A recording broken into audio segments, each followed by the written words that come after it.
Perfect. Welcome everybody. We will just give 2 more minutes for everybody to join, and then we'll officially begin the session.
Okay.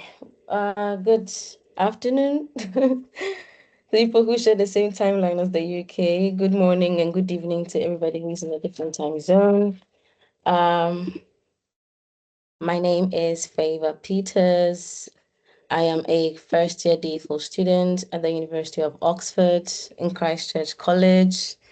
I'm doing the DPhil in Population Health Sciences, specifically infectious disease epidemiology and cancer therapy. So what we're going to do is, first of all, let everybody who is currently in the meeting introduce themselves briefly, your name, the course you plan to apply for in Oxford or the one you're working on right now, and where you're coming from, just very briefly in the chat so we have an idea where everybody is. And then I would pass the mic to my very, outstanding speakers for today to also introduce themselves. Thank you.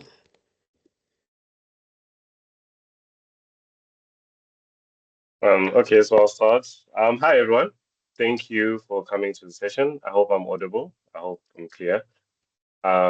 Yes, my name is Taviso Shonmure. I am a first-year DPhil student in the DPhil in Cancer Science program, and I'm a member of Lineker College, the college with the best food. So happy to be of assistance and happy to give advice wherever I can provide. Thank you for attending, everyone. Look forward to a great session. Thank you, Taviso. Then move on to Aban.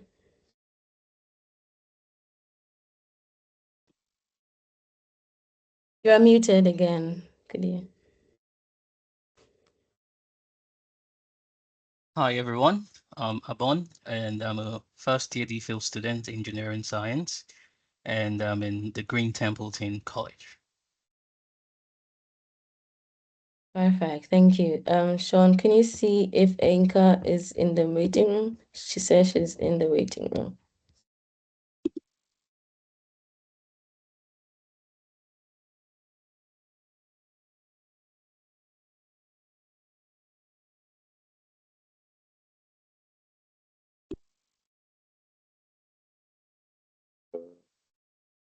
Yeah, she is in the meeting. She's there.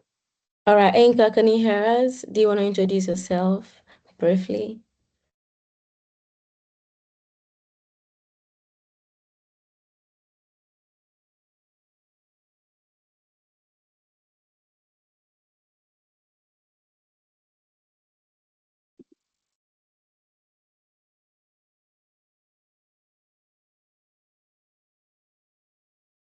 Okay, in the chat, where's everybody coming from? Nasiba from Sudan, now in Uganda. Wow. Nasiba the traveler. Biomedical sciences. Okay, you want to do cancer science. That's cool. That's cool. Cool. You can just keep adding your background and your name, the cause, any, nice things you'd like us to know. Okay, I see Philip. Philip wants to do an engineering course, the DPhil. That's good. He's from Zambia. Oh, you're not based in the UK. Well, well, well. It's nice to meet you, Philip. That's cool. There's so many of us, so we just like to know everybody's background and just, give a brief intro to the session. We're still waiting for Inka. Is she on the call? Is she able to hear? I think she's on the call, but I'd like to assume there's network challenges. So I think Okay. we can We can just potentially continue. just, yeah. Yeah. So, guys, we have a very, we have a fourth member of the panel, so she'll be joining us shortly. Okay, Habibu. Is that how you pronounce your name?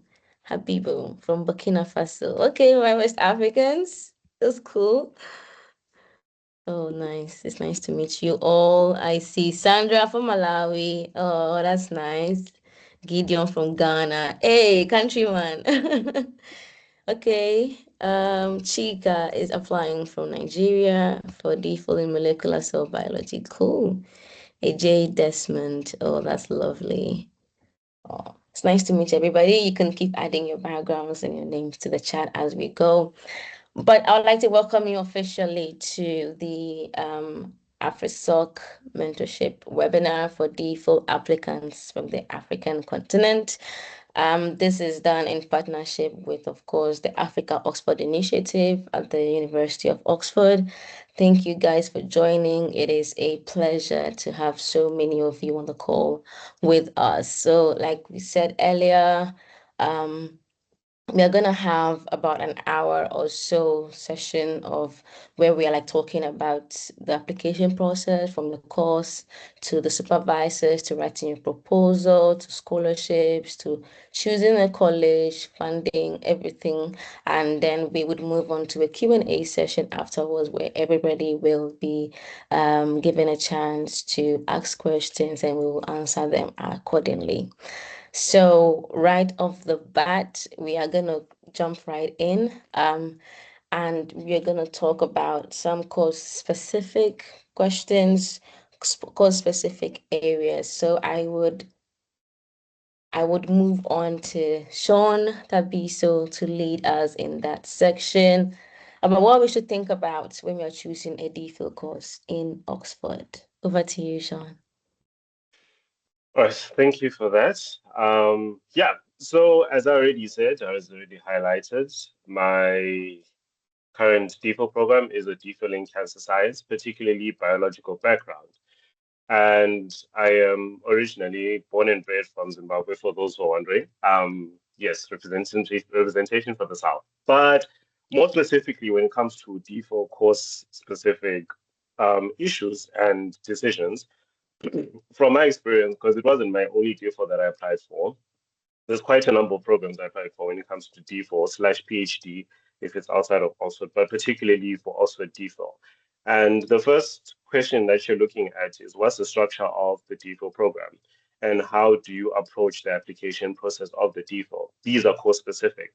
So you tend to have a general broad breakdown of either DPhil programs that require you to draft up your own research proposal, secure a supervisor by your own merit and by your own initiative, and then apply with a pre-approved supervisor who's agreed to take you on. and a research proposal that has already been crafted up. So that tends to be majority, the overwhelming case for PhD at DPhil programs, particularly in other fields. Biomedical sciences tends to be a bit more flexible because you also have the alternative of pre-advertised projects. So that's the program that I am on, and those DPhil programs have a very different approach to them. So you have situations where your application program or the program you're applying to has a booklet that's already been publicized by the institute, by the department, by the research organization, by the funders, depending on who's backing the DPhil program in Oxford. And from that booklet, there are different specific criteria and processes that you're supposed to follow, namely identifying the DPhil projects you're interested in, potentially approaching the supervisors of those projects for a discussion before you start submitting your application, and then highlighting in your application and ranking those choices accordingly. Sometimes you're limited to 2 options, sometimes you're limited to 3, and so forth and so forth. And the key thing when you're looking at the DPhil projects that you want to apply for, be it pre-advertised or your own initiative in your own passion project that you want to pursue for the next 3 to 4 years roughly, is what are the features of one, the program, the course, and the project, and how do all those 3 aspects intertwine together to meet your career needs and equally your academic desires and expectations of the course, right? Because we have certain projects and certain programs that are predominantly field work based, and that equally comes into your decision making whether or not you want to be field work based. That's a lot of traveling, a lot of things to factor in, or you're doing lab rotations, which is in my case, you do your first year, multiple rotations, and then after that, you select one research group to continue for the rest of your DPhil, or you're looking at projects or DPhil programs that have very sensitive personalized data, and it has to be pseudonymized because of all those restrictions and the UK law regulations when it comes to data protection rights. All those different technicalities, they seem like big words and they seem like big things, and they can be overwhelming when you're just asking yourself, like, I just want to do a DPhil. I want to work on a project that's interesting. But you have to think about those things and be intentional about them, because a DPhil program is not just a degree. It is a degree, but it's also a job for the next 4 years, 3 to 4 years. And it's equally setting you and putting you on the stage for, if you want to pursue a career in academia, then it's academia, or if you want to branch out even after that. But ideally, it's a life, it's a commitment, and it's a long commitment. So you have to be intentional about all those things, right? Now, when it gets into the technicalities and the intricacies of the application process, particularly with the courses, the first thing you're asking yourself is, how does this research that I want to pursue or that this supervisor is advertising link and align with what I want for my career and my career ambitions? And that's a very pertinent question that you should be asking and should be reflecting on, because ideally your understanding of that linkage, of that alignment, is going to be reflected in the quality of your personal statements, the quality of your interviews, and even the answers that you give, regardless of the questions that come your way. And equally, how you support that is another second level of analysis that you also have to take into consideration. Because not only about the alignment, it's equally about how does your previous experience demonstrate your alignment in terms of pursuing that ambition or that goal. Right. So if you're looking at, for example, a project, because I'm science-based, I have to give examples for science. I'm sorry for those who are non-STEM. There will be people there who cater for that. But for example, if you're looking at something like molecular immunology, you're looking like, okay, do I have experience in vaccines? Do I have experience in drug work or drug discovery or drug designing? And equally, do I want to pursue a career in research or research or development? And I'm pretty sure it kind of cuts across all departments and all facets of the academic disciplines in Oxford, in that you have to not only ask yourself, how does it align to my future, but how does my past support this pursuit of this future? Because once you can link all of those things, you can have an in-depth answer in terms of your statement of purpose, right? And then another big thing is, why that department and why that project? So the project I've already alluded to, but the department is equally an important thing. It goes beyond just, it's a world-renowned department. It has extinguished leaders in the field because it's Oxford. every department, every industry in Oxford. Every supervisor, lecturer, professor is distinguished in their own right, and they're equally leaders in their field. But it has to go a step beyond to say, what are the facilities that are available in this department, in this faculty, in this division that I feel like best cater to my needs, be it the trainings that are provided, because maybe I might be weak in writing a manuscript or publications, and I don't have experience, and they have the skills. I want to gain that, and I need proximity to those facilities and to those resources. Or it could be something much more multifaceted, maybe presentation or attending conferences or networking, all those different aspects and all the different goals that you want to gain from your DPhil, besides the academic value and the academic benefit, come into play and your consideration. And equally, when you're now looking at your professors, which is probably the last section that I'll be looking at, right, in this overview, is when you're reaching out to professors. And I feel like this is a very important thing that I've often experienced that people overlook. Look for professors early in time because they get a lot of approaches very early, and the inbox and the mailbox is flooded. And certain times by November, even December, a lot of professors are either fully booked, they've they've exhausted their funding capacities, or they don't have additional projects, which is always rare anyway. But ideally, for you to have the best opportunity, the best chance, and the best advantage in terms of your competition and the people who are equally applying for these positions, you approach professors early.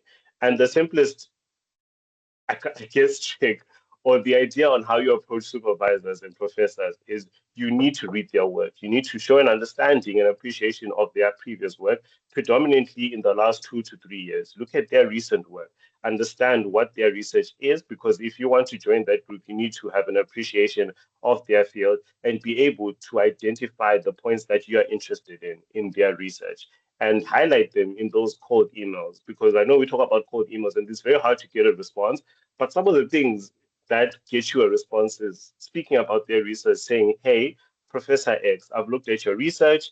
I'm interested in working in this group because I am interested in this work. I read this paper. These are the insights that I gained. Simple 2 sentences. Doesn't have to be an in-depth analysis of their paper. And then you say, I'm interested or this aligns because of my experience in this. And I want to further my career in this field. And I feel like you'd be the best place for me to gain experience and to advance my career and my expertise and my knowledge and appreciation. So just to sum up, when you're looking at course specific things, understand the type of DPhil you want to apply for. Is it pre-advertised projects or is it a project that requires a research proposal? And for each of those, start to understand where your career goals fit in that course, in that research, and the benefits that go beyond academic expectations, that go beyond the tangibles, the degree, and go into the intangibles, the soft skills, because sometimes the degree you might not pursue it beyond the PhD, but the soft skills that you get from that department, from your professor, from the research lab, and equally from the project and the division are things that will further your career in whatever you pursue. But without taking too much time, I'll pass on to my other presenters if they have anything else to add beyond that. Yeah, thank you. Thank you. Thank you very much, Sean. So we'll pass it on to Abon. If anything differs for especially engineering DPhil applications, could you please share some light on that in terms of choosing a course or supervisor, etc.? All right, thank you very much, Favor. Well, Sean has really said a lot about the whole process. I'm just gonna add on a little bit. For me, I wouldn't want to assume that everyone listening to this session has already made up their mind that they want to do a DPhil. So it's important for you to really define what you want in life. That's one important stuff. A DPhil program takes about 3 to 4 years, sometimes by extension, 5 years. So you really want to give it a thought. I mean, am I really set out for this? Does it align with my short-term goals and my long-term goals? I've got a friend that he works with the UN. He doesn't necessarily need a DPhil, but because at that particular point in time, he felt like his friends were doing a PhD. So let me just jump on the bandwagon as well and do a DPhil. He got a lot of challenges in the course of doing it, but at the end of the day, he was able to overcome it. He graduated, but currently he doesn't necessarily need the DPhil. So you need to ask yourself that question. do I really need a PhD? Do I need a DPhil? If the answer is yes, then you could go with all what Sean has already said. Now, secondly, for that of the engineering, um, engineering is it's really a technical stuff. So you really want to have a strong background in engineering in terms of your fundamentals. You need to have a very strong background in your maths. You need to have a strong background in physics, STEM generally, anyways. And one of the major criteria they look out for, it's your first degree. They don't really focus on the master's. As long as your first degree is an engineering degree and the minimum requirement, they use a 4.0 GPA, so they look at 3.5 and above. That doesn't mean that if you don't have 3.5, you can't apply, because it depends on some of the other transferable skills that you do have and how then you are able to present yourself in terms of your proposal. So for that of the what do they call it? In terms of the proposal, it's important for you to sort of have an experience in terms of your technical background. For instance, if let's say you are in electrical, you're looking at applying for a DPhil in engineering in electrical. So they want to see what you've been able to do over the years. Not just having a degree, but having some sort of experience and the impacts that you've done in the past that you could align with what you want to do. So it's a DPhil. It's not just another degree, it's a DPhil. So they want to be able to see what you've done in your degree, what you're currently doing, and then what you intend to do in the future. So you might want to just align all of this. And then just to wrap it up, right? Um, one major important stuff is your transcript. It's your transcript. You want to ensure that your transcript has been sorted before you even start the process. It's a little bit different. I mean, for some of us that I'm a Nigerian, and sometimes when you apply to universities back at home for your transcript, it take a very long time for them to process it. I don't know about our counter friends or brothers in other East African countries, West African countries, but I tell you, you need to plan. So if you're looking at applying to Oxford in, let's say, next year, you want to start getting your transcript, say, like by in January, before the time for you to apply, because it's going to take a very long time. So believe you me, you need a transcript, so you need to plan it ahead of time. So that's just what I'm going to use for my closing. Thank you. Thank you very much, Aben. So we'll move on to our fourth panelist, which is Inka. She's on the call right now. So Inka, would you mind unmuting, share us a bit about your background and also touch a bit on course-specific questions or areas pertaining to humanities, DPhil politics students? Yeah, sure. So my name is Anchor. I'm doing my DPhil in global history, and then I also work around politics as well. So my topic is focused on West African women's early movements for their rights. I'm kind of historicizing some of the early legal battles that women in Sierra Leone, Nigeria, and Ghana, so really British West Africa, were campaigning for. And then, writing that history that is yet to be written as it should, if you want to say that. But then I'm also involved in contemporary women's rights politics back home, which for me is Ghana. So I will share a little bit about what I think is a very important component of your application, especially if you're doing that in the humanities or social sciences, and that really is your supervisor or supervisors. You really have to choose people who have a good fit with your topic and who really can guide you and shape you in that. I think a lot of people apply to this university and there are some heavy hitting academics, that's great.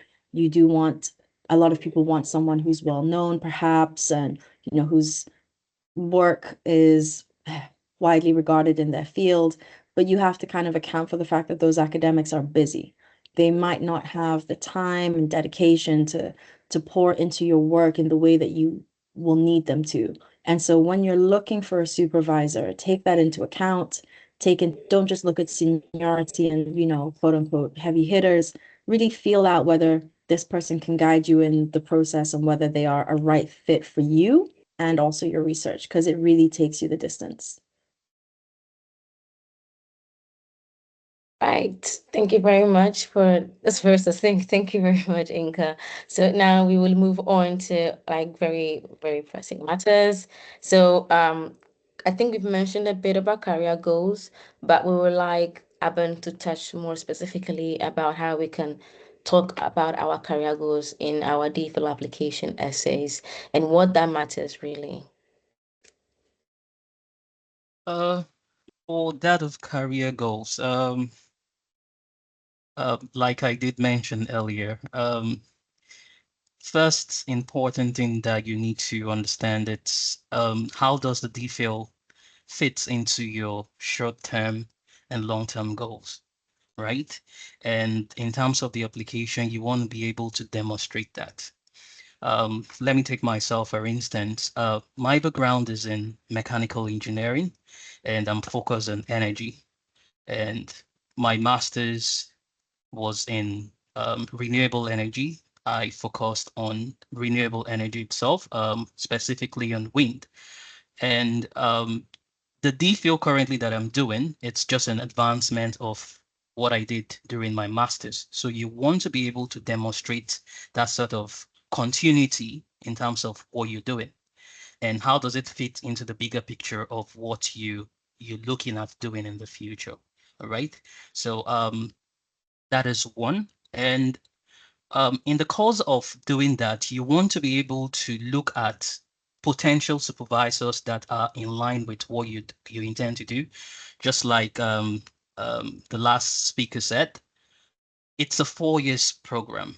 It's not about the big things. It's about someone that is able to hold your hands. You don't need a mentor, actually. You need a coach, someone that will be able to guide you. You need to go left, you need to go right. You're having challenges, the person is available to help you because it's Oxford. A lot of persons, the big names, they are very, very busy. I'm not going to lie to you. So you need to look out for someone that, if possible, before you apply to the supervisor itself, you could potentially speak to the other students that have graduated through the person.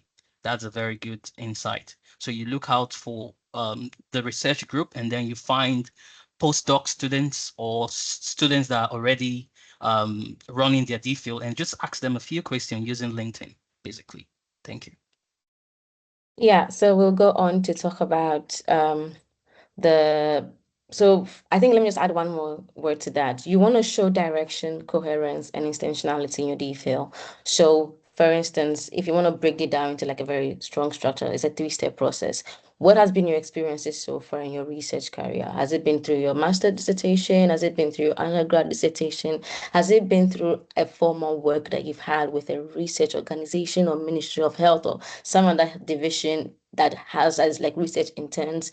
What statistical methods did you use? What research skills did you gain? And how is that relevant to your DPhil? How has that prepared you to meet the requirement for the DPhil? Okay, after the DPhil, where do you hope to go? How do you hope to use the skills you've gained from the DPhil? So for instance, after the DPhil, I hope to become a senior research fellow at maybe KCCR in Ghana, or maybe I want to join the Lagos Biobank in Nigeria as a senior research fellow or as a director. I want to move on in the next 10 years to become the head of the unit. In the next 15 years, I want to move on to become the Minister for Health in Cote d'Ivoire. So just give that progression and how that matters. If you want to go into something more clinical research focus, you want to put that in there. If you want to go into lab research, like wet lab focus projects, you want to put that in there. Be very, very specific about your research goals and what it is you want to do after the DPhil, because that's a very strong point that you want to put down in your essay.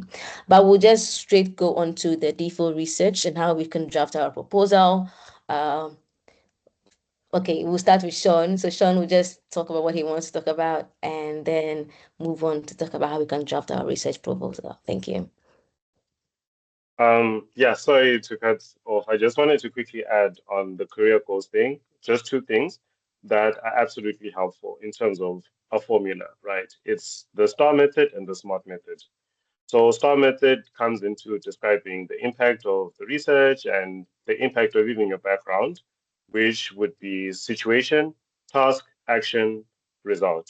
That's the STAR method. You describe the situation, the task you had to do, particularly, even if it's teamwork, the action that you did in response to the task required, and the result, which would be the impact, be it numerical, quantitative, or qualitative. That's number one. Number two, which is an alternative, but more so when it comes to trying to link your short-term, middle, and long-term goals, would be the SMART method, which would be, just to quickly remember, the SMART method would be specific. So your short-term, middle goal, long-term has to be specific, has to be measurable, achievable, relevant, and time-bound. So those are the 5 things for the SMART method, which is specific, measurable, achievable, relevant, and time-bound. Just to quickly chime in on those 2 things, it makes the process a lot easier when you're describing. But yeah. Inka would like to add a few words as well. So Yeah, I just want to say that I think that everything that has been shared is great, but I do think it's a little different for the humanities, social sciences. Like people want to, I don't think you should be as clear on your career goals necessarily. I think that people can see your CV, read between the lines, see your potential, where you're headed. What you want to do is kind of talk about how this degree is going to shape your questions. So I want to do this because it's going to make me think about this differently.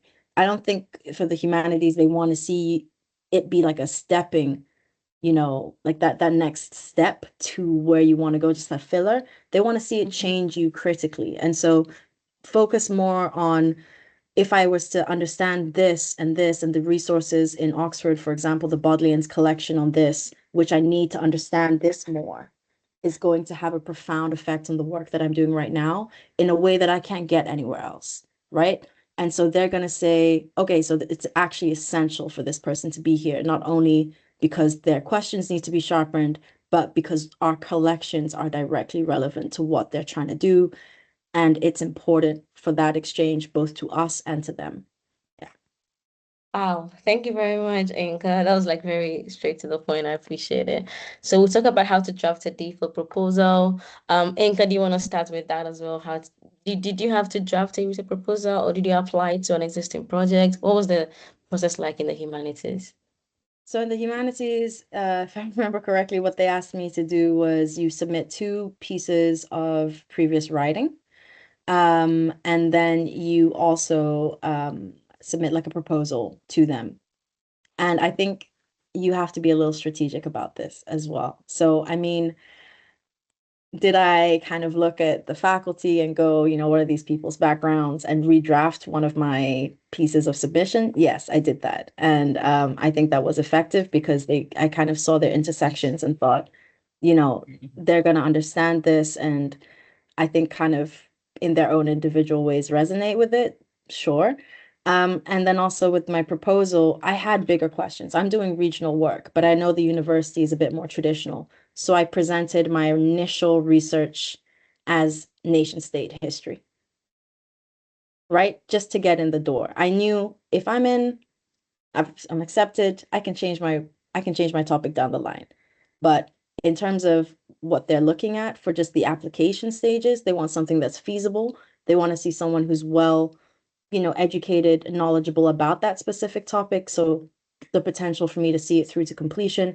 And they also, if I'm being honest and blunt, they want to see something that doesn't take too much funding from them. So I wasn't going to put in my application, I need travel to Sierra Leone, I need travel to Nigeria, I need a comment. I didn't put any of that, right? That's not in my scope. I focused on Ghana, I got through the door, and then I expanded it and they accepted it. So, I mean, that's to say, be a little strategic with how you're applying to these spaces. Look at their criteria, make sure you fit it, and your ambitions can then bloom once you're through the door in a different way. Thank you very much. That was really helpful. So we'll move on to Aban if you have something that you'd like to add to what she said. Yeah.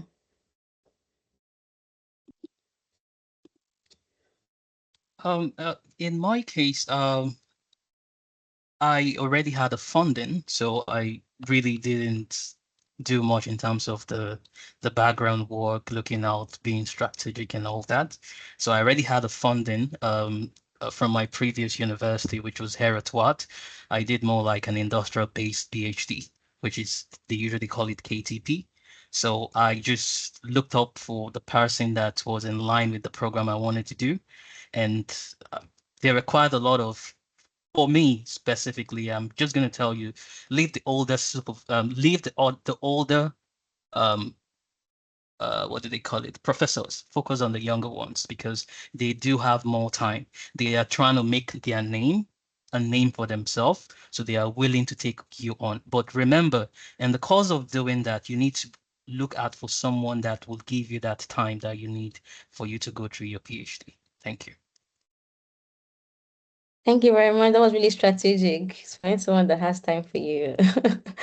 Sean, do you want to add to what Abun mentioned for the cancer sciences? Yeah, I mean, so in my case, I didn't have a research proposal that I had to draft, but I did have to write an essay on my top three choices. And in those top three, I speak about what particularly interests me when it comes to their research and their field. So I think the most important thing that I learned, especially in the process, that was very pertinent, which I think Anka hinted at, was understanding what particularly the course is looking for when it comes to their students. And for me specifically, as someone who is from Zimbabwe, applying to the program, it has a specific scholarship. So cancer science has a specific scholarship called Black Leaders in Cancer, which is aimed at increasing representations of Black and ethnic minorities in terms of researchers and academics within the cancer research field. So that also meant that I have to not only understand the research that I want to apply for, but equally how that research benefits less marginalized groups, disenfranchised groups, underrepresented groups, and all those intersectionalities. So it was a step beyond just the academics. It was equally looking at the impact within my essays and how I'm tailoring those essays. So I had to think a bit critically, not only, oh, I want to do this research because it's interesting or because I want to cure cancer, because everyone says we want to cure cancer, but it's more technical than that. It's not as simple as that, right? So I also had to think of something beyond that to say, how does this fit into home? How does this fit into my group and the group that I'm representing, Black people and Black researchers and Black students, and students want to be in STEM, Black leaders in STEM, and all those intersectionalities. How does that fit in? How does that research, why is it relevant to me and to the group at large? So didn't have the technicalities of a research proposal, but it still had the requirements of having an in-depth appreciation of the research that you want to partake in and how that translates beyond the degree and long term, what you're going to gain from it. Thank you very much, Tabi. So, just to add a few summary points to what they said. So there are two strategies, or there are two ways to apply for a research. Number one, which is the one with coin out your own research, and you probably have an idea of where to get your data from, if it's primary data, or you have an idea of what data set you want to use, which is an already existing data cohort. Could be your department, could be in your region from where you're coming from, or it could be in the broader UK. So when you have your own project that you've already coined out, you know, your research area, you reach out to a supervisor from the list of supervisors that probably is published on departmental websites. You can just go on the departmental websites, look for the tab that says our team, then you look for the supervisors tab, you list everybody there. You go on to look at people whose research area is the same as yours or similar or aligns better. Then you cold email this person with a draft of a proposal if you want to be so forthright, or you can use your CV. When I did mine, it was with my proposal and a CV with what I had already thought out prior beforehand. So they would reach out to you. It could take about a week, 2, 3. If they don't, you can send up a follow-up email to say, oh, I sent an email earlier. Could you respond back to me? That's the cold emailing process. Your name, what your research is, how it aligns with theirs, how you've read their past projects, and why you want to work in their research lab or you want to work under their supervision. Then they would respond to you by saying, oh, hi, can we have a short maybe 15 minutes meeting, talk about what you are, what you're about, what your research interests are, and if he really wants to take you on. Another area is if there's already existing project, so you have a project title, it has might have funding attached to it, might have a data set already. So most of the hard work is already done. So you just coin your own proposal out of that existing project. You write to the lead principal investigator of that project. This is for mostly the health and epidemiology and public health programs. You email this person that you've read the project, you're interested, you want to work with them. They set up a meeting with you. They approve of you that they want to supervise you. Then they ask you to apply for the DPhil and use. Okay, you can put their names on as well as the project ID on your application, just to know that you are going to be supervised by this person if you get in. So you would want to make sure that your topic is very clear, very focused, very relevant. You want to show idea of the research happening in the department, the lab, the faculty, the center, if you're working at General Institute or Big Data Institute.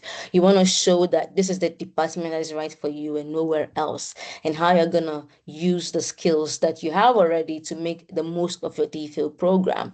The proposal is usually about 3 to 4 pages. I don't know if it's the same in engineering, cancer, or history, but for EP courses, public health is mostly between 3 to 4 pages. So very brief, a brief background, brief review, your research questions, your statistical analysis methods you want to use, and the relevance of the project, maybe the public health relevance or the wider global problem it's solving, or the outputs, the deliverables you want to have at the end of the DPhil, and then your reference list, and that's the end of the proposal. 3 to 4 pages max, you're done. You submit that, and then you also have your own DPhil essay, personal statement you're supposed to write. That comes with your CV, your transcript, like Abon mentioned. So that's the whole bulk of your DPhil application as a whole. So we'll move on very quickly to scholarships. We will start with Abon to tell us a brief about what his scholarship is and what the process was like applying. Thank you, Abon.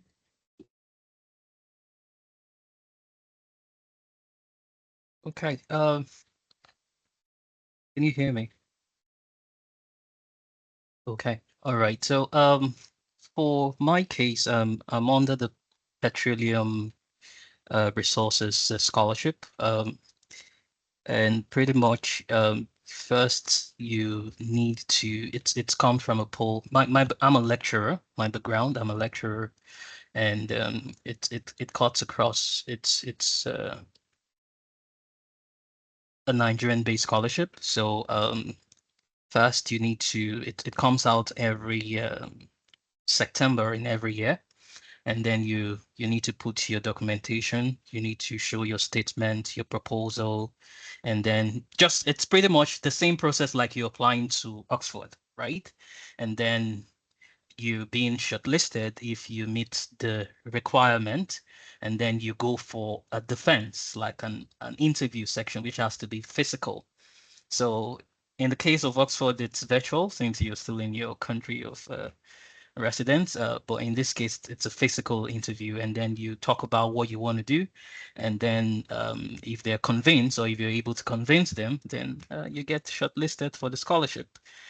After which you then still need to apply to Oxford. So I got the scholarship. I secured my funding. So while I was applying to Oxford, it was quite easier for me too, because first it was more like an industrial based PhD that I intend to do, because it's a collaboration between my government, the industry, and then of course now in this case Oxford. So it was quite easy for me because I was able to demonstrate, like, it's a continuation of my master's dissertation, and I've already worked in the industry for some number of years, and then I just wanted to further what I was already working on. So that was it.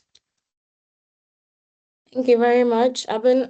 We'll move on to Sean to give us a bit about, I think he mentioned a bit about how the scholarship was, but just touch on a bit more in detail. Thanks.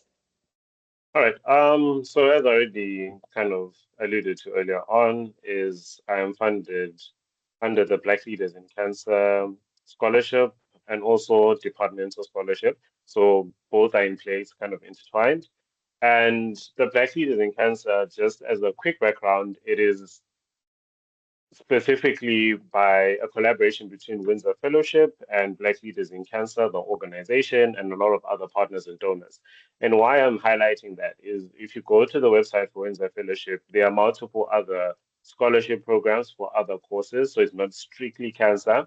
Windsor Fellowship funds a host of other programs. So you can look into that if you're not particularly focused on cancer science. But for those who are, which I have seen, there are people within this group that are.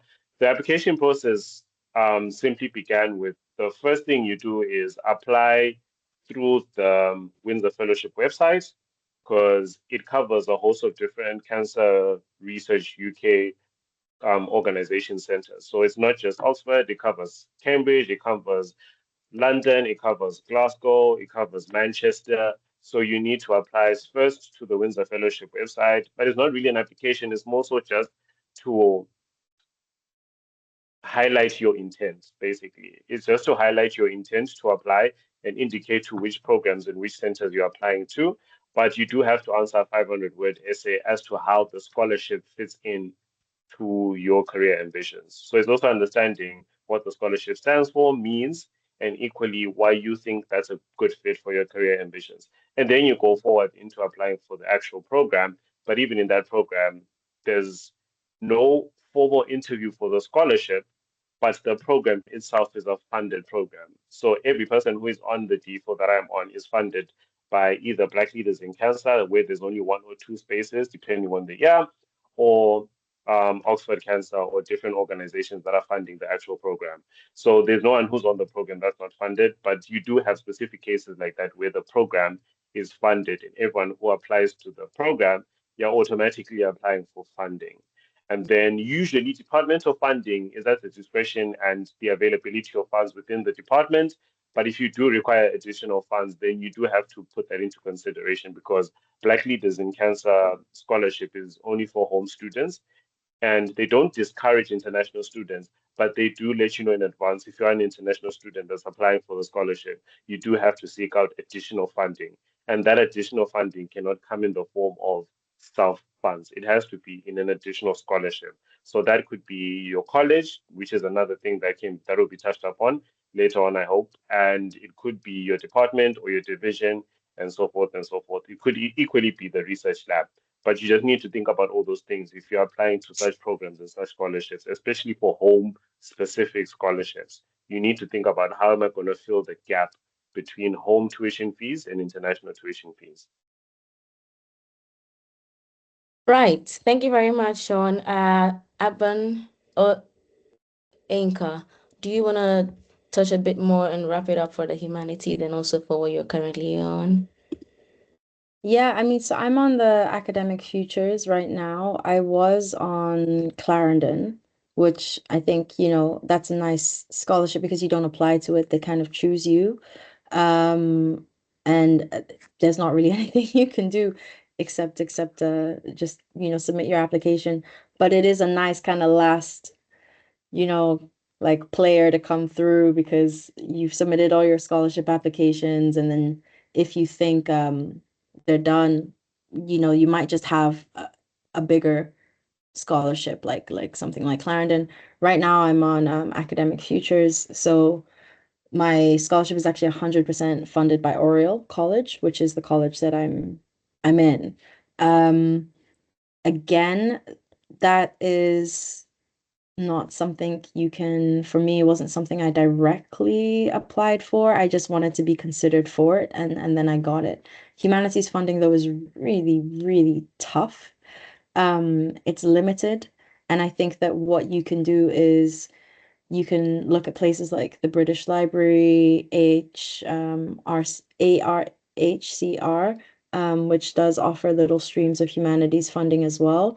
And then you can also apply to specific college scholarships. So like St. Anthony's offers a couple, Wolfson, I think, offers a couple, and they do subject specific ones as well. So I would really look at the college level to see what is available, even though that is very competitive.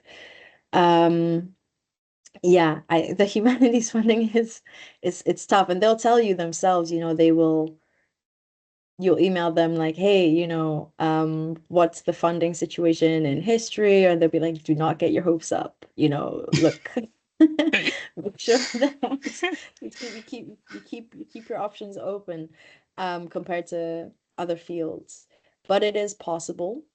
I'm here, I'm doing my degree. It's very possible. And for academic futures, for example, and for the college scholarships, they can be quite generous, I think, you know? One thing that I would stress in my scholarship application, if you are coming to do something in the humanities here, is I would stress how this knowledge is going to be used back home, wherever home is for you. I would really, really stress that. And again, stress that it's important for you to come here to ask these questions, because maybe those questions aren't possible to be answered back home, whether that's supervision restrictions, resource restrictions, what have you. You need to come here, and you're hoping to return this knowledge back to, you know, people in your home country. I think they really do value that, and it makes a difference if you highlight it. All right, thank you very much, Inka. So wrapping that up, at the first instance, if you're applying to an existing project in your department, most likely, well, there's an 85% chance that it's funded. So you'd want to email your supervisors themselves, and you're cold emailing them to say, is this project funded? And what's the kind of funding? Is it full funding? Is it partial funding? Will I need to get another funding to buttress this one? So the scholarship that I'm on is, of course, the Population Health Scholarship. It is funding for the public health, funding for infections and cancer epidemiology. Some of this funding, like Minka mentioned, like in the case of Clarendon, you just have to apply to your course. They would put you to the funding pool of all the funding and scholarships that you are eligible for, and then they will start considering you for each one as you go along. So that's how it is for most Oxford scholarships. Some you would have to add another additional essay at the time of application, or do an entirely separate essay altogether. There are several scholarships available within Oxford for students, which you don't need a separate application, but then there are others that you'd also have to write a separate application, like Sean did, as well as Aben. Scholarships like the Commonwealth. Let me see if I can share my screen. There is the Commonwealth, there is the NIHR application scholarship as well. So I made this list here. If you can see my screen, can everybody just like tell me if they can see very quickly? So just what Inka said, this is the Clarendon scholarship. I put the link for this as well, all of the Oxford A to Z scholarship. This is for African students. So the AfOx Kennedy Trust are people who are doing molecular biology, biological sciences, like sort of immunological, vaccine development, wet lab, like very lab heavy courses. This one is for people who love to do tropical medicine, international health, so more field epi or global health courses like the DPhil. So you want to check. I'll send this document to everybody, just trying to explain. So this is for health and life sciences, or maybe even epidemiology, DPhils. These two are very big funding for you. You're not even paid a stipend. You are paid on a salary depending on your grade. I think the salary can go up to 64,000 per year, and the minimum is about 37,000 per year. So depending on what your level of education is, or what your degrees are. So the NIHR funding is also available to you. The UK Research and Innovation Doctoral Clinical Research Fellowship is also available. My department has studentships when you apply for the DPhil that you'll be automatically considered for. Same thing with the Department of Medicine as well. The wider Medical Sciences Division also has funding, but these are more of CSV, so Center for Doctoral Training, as well as DTPs. So these are like 1+, 3, where you have 1 year, you go around all the centers and most labs and most departments to see which of the research is good for you before you draft up your final proposal. And then you begin the DPhil officially after that preliminary 1 year. For I think these are also these are the DTP I was talking about. The engineering, math, physical sciences is a very good scholarship I found. People in biology who doesn't want to do the Kennedy AfOx one, this is also another opportunity for you. Social sciences, I found this one. Humanities also, I found this. There are several college-based full funded scholarships, so you'd want to check within your colleges that you choose to select if you've got such funding or scholarships. External scholarships, there is the Rhodes Scholarship that opens every June to August for West Africans. I'm not sure about East Africans and South Africans, but I'm pretty sure they have the same timeline. So you'd want to check out the Rhodes Scholarship. The Commonwealth PhD Scholarship is also an option that you'd want to try for. There is also the BEIT Trust Scholarship, but this is for people from Southern Africa, I think, mostly Malawi, Zambia, and Zimbabwe. So this is a very long list of curated scholarship that will be available to you. I will share this with everybody after the meeting. So you want to focus on making sure that you tie your ambitions or your impact that you want to do into what the research, the scholarship is focused on. So for instance, for my master's degree, MasterCard is focused on sustainable futures and of course, climate change. You would want to focus some of what you do, your research, your goals, your career plan in that area because they are funding people who resonate with what their vision is. So look on the scholarship, whichever one you choose. What are their focus areas? Where are they concentrating their funding on? See if your research aligns with them and then apply within their scope. All right. That's just the last bit on scholarships. I would move on to selecting an Oxford college, which is a big deal for me. Most people feel like, oh, getting into Oxford is the height of it. It doesn't really matter what college I'm at. But please, let me tell you this, do not make an open application to Oxford because the college plays a very key role in defining your Oxford experience. What somebody experiences in Christchurch College is different from what somebody experiences in Oriel or what someone experiences in, of course, Lineker, Lincoln, etc. So the big part of choosing an Oxford College is funding. Just basically, if all else fails, you know that your college probably has a funding for your DPhil study that is relevant to you and will probably cover you. How you choose a college, when you go on your course listing, I don't know if let me see if I can share my now everybody's seeing themselves, yay. So let's go here to the courses. Can everybody see my screen? So let's say you're doing African ancient history. So you tap on the ancient history DPhil. It has research areas that you must focus on. And then you come, there are funding to see if the department has funding specifically for the DPhil. And there is the college preference. So full-time students who want to do DPhil in Asian study can only apply to these colleges. So you have to go through these colleges one by one, see the kind of funding they have. Is it even available to me? What year will it cover my whole 3 to 4 years? Will I only be available to the scholarship in maybe my second year? So you want to make all of these deep dive searches. So Balliol, Blackfriars, Brasenose, Queens, Somerville, Trinity. Choose the college that has funding.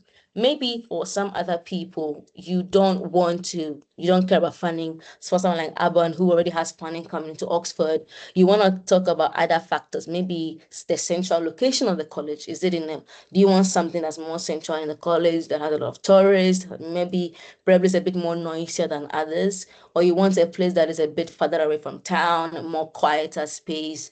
Do you want a college that has a lot of student life, sports, societies? Do you want a college that is old, that is big, like the size, or you want something that's like new, but also very prestigious? It depends on a lot of things. Do you want a college that has lower rent prices? And is it a shared accommodation? Will it be en suite rooms? Do you want a college that is far from your department or close?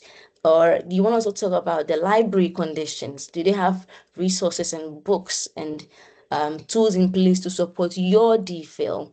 And coming back to the accommodation point, some colleges host graduates on campus, as in on site. Some colleges don't have rooms on site, so they would want to go somewhere off site with their grad students. Do you want a graduate only college, or do you want a college that is both undergrad and graduate mixed? These are a lot of thought you need to put into the college. Big one is funding, second one is location, number three, the resources available to you, number four, is it graduate, is it undergraduate, is it mixed? And then, of course, for accommodation, if you want something cheaper in the rent side or something higher, or you don't even mind about rent because, we are all billionaires and, millionaires on the call, that's fine. You can afford a big rent. So it depends on a lot of factors that you'd want to choose. But this is where I'm going to end. Ainka, Sean, Abin, do you have anything you want to add on choosing a college? I think that I've had a very specific experience of the collegiate system. For my second master's, which I did here, I was at Wadham. Which is so different colleges have different traditions and, let's say, legacies and vibes. And Wadham is a very liberal college, it's very open. They focus on, gender. They're very like racially sensitive, open. They have a lot of support for student welfare in broad ways, and then because of my DPhil funding, I was moved to Oriel. And that's very much the other spectrum of the collegiate system. It's very conservative, sometimes known as Toriel, enough in a fun, quirky way, because it's associated with the Conservative Party here. And all that stuff kind of stopped, and it's more, serious, and they talk politics, and so I do think that what Favor mentioned, those are the important things, but there is also like a vibe. And I know for those of you who have watched, Harry Potter, maybe, there's that moment where you have a sorting hat and they kind of see your vibe and they're like, okay, no, Slytherin, okay, no, Gryffindor.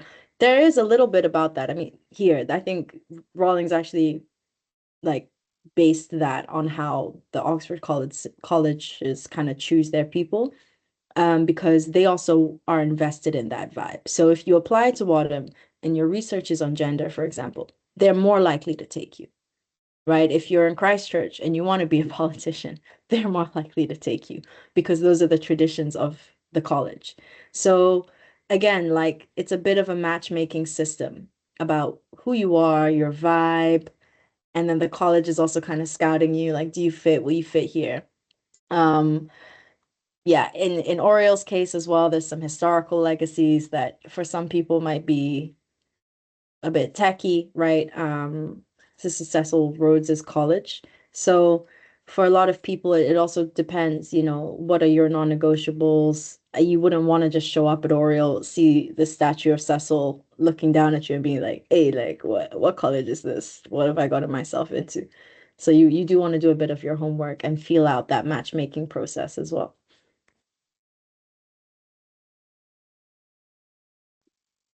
Sean, do you want to add something to the college system? Abin, any of you?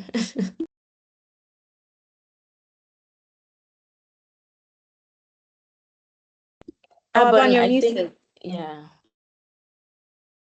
All right. For my case, I didn't really give so much consign on the college because I already had my fundings.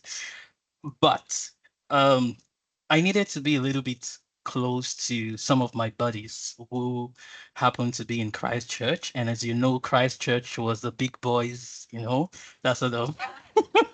Yeah, so I applied to Christchurch, but somehow I found myself in Green Templeton, and I'm still grateful. So far, Green Templeton is doing quite okay, and it's a graduate-only college, and it's actually one thing that I'm actually grateful for because trust me, you don't want to be not like I'm trying to do undergrad and postgrad kind of stuff, but you need somewhere that is a little bit conducive with matured minds.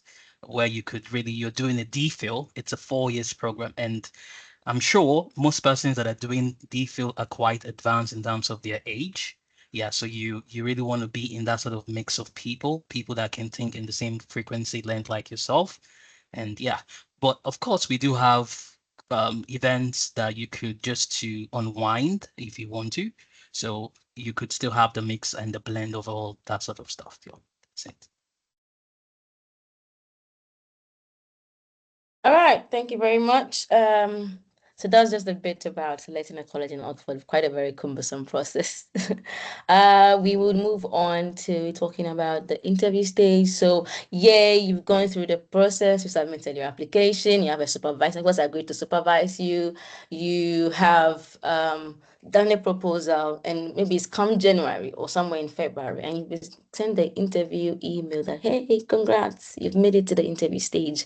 How do we begin to prepare? Sean, would you start this session and let us know briefly what we should know?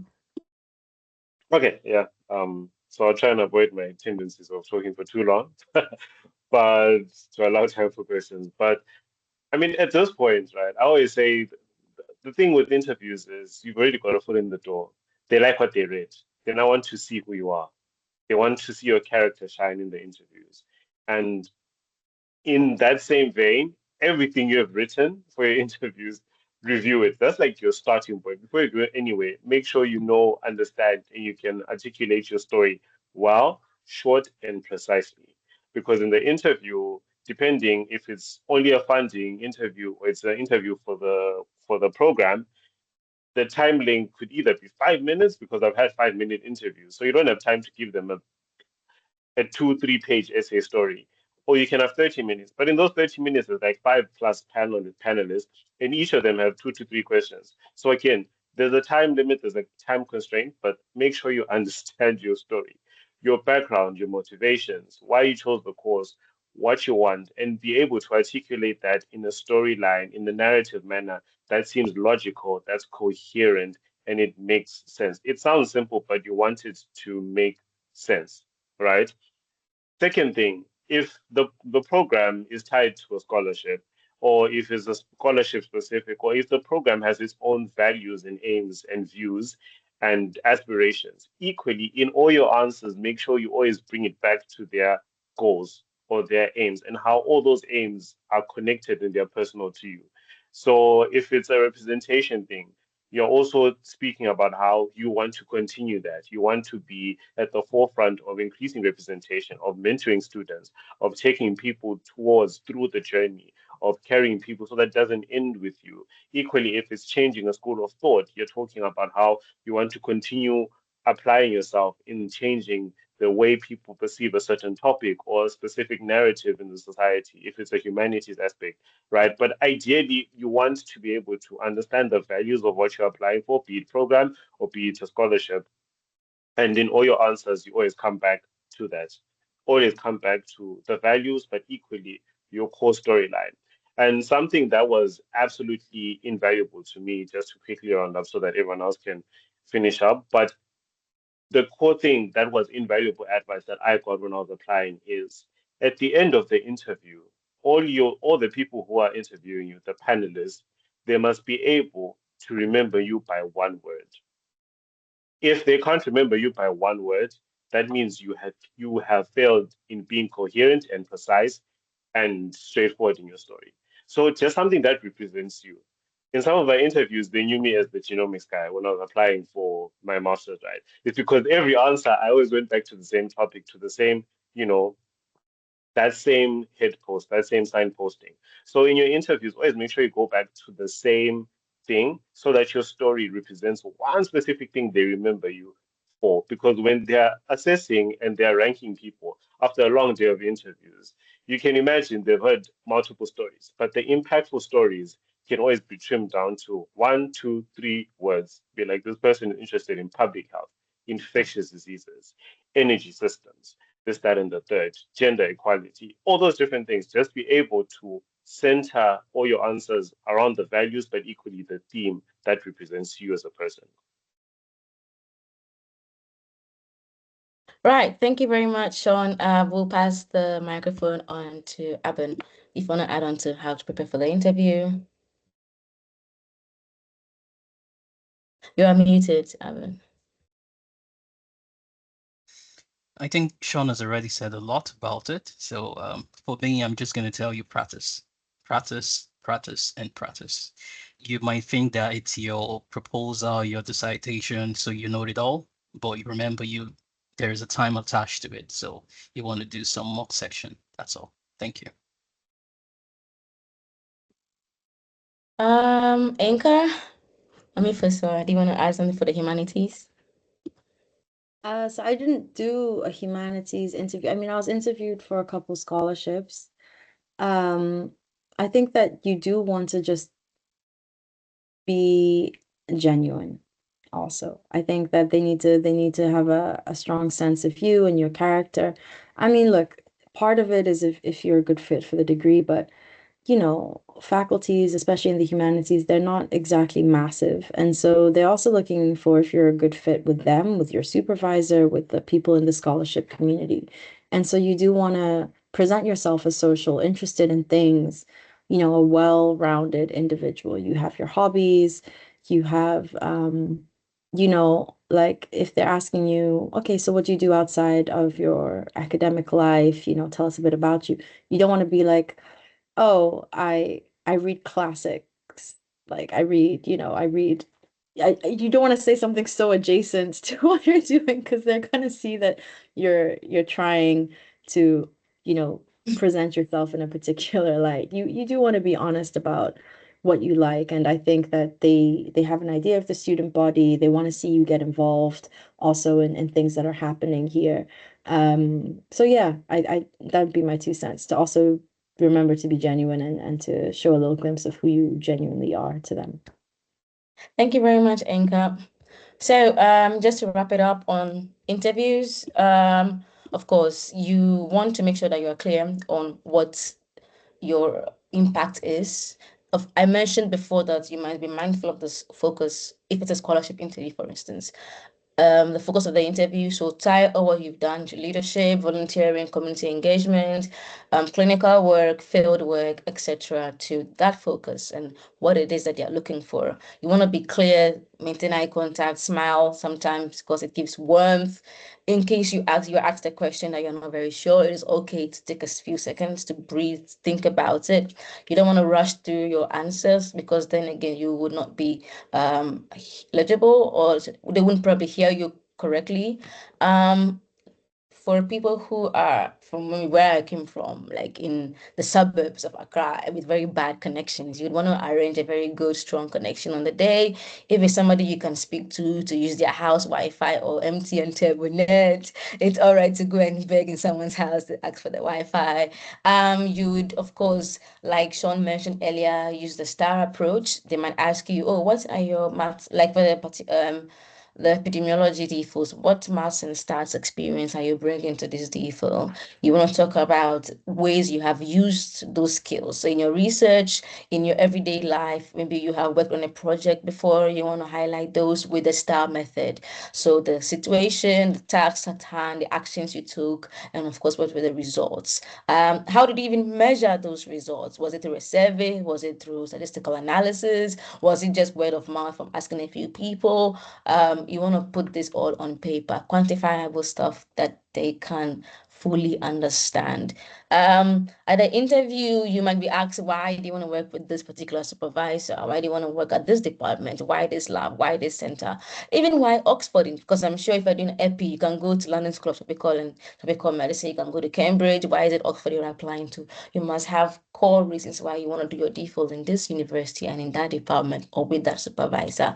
If some people want to go a bit extra, you might have a case study from interviewers like I did. They'd read out an infection outbreak. I had a Zika virus outbreak in India, and then they were asking me what I think was causing the problem and how I think I can address the problem as a research question, of course. So the questions might come from different places. You must be able to have some understanding of the global current trends in your area, if it's EPI, if it's humanities and politics, cancer, what's happening now, and what can you speak to? What papers have you read so far? They might ask you what's your favorite paper, which I was asked, or what is your latest publication? Tell us about your research question, where your stats analysis, what were the results?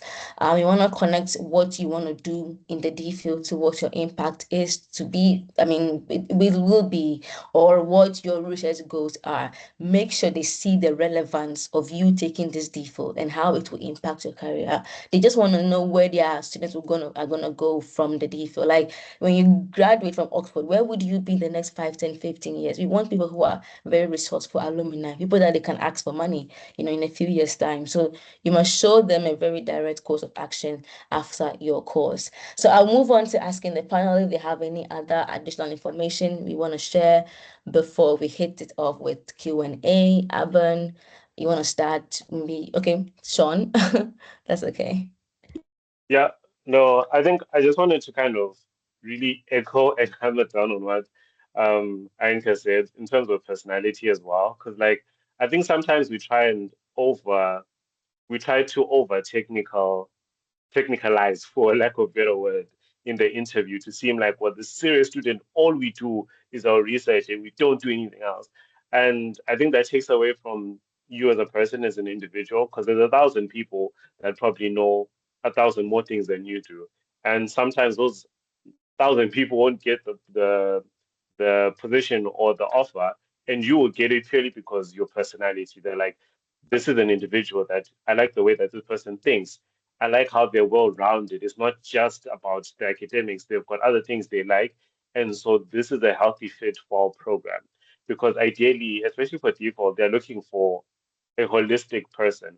And I say this because you'd think in preparation, for example, in my experience, you'd think preparation is looking at all these applications and research things, which I did, don't get me wrong.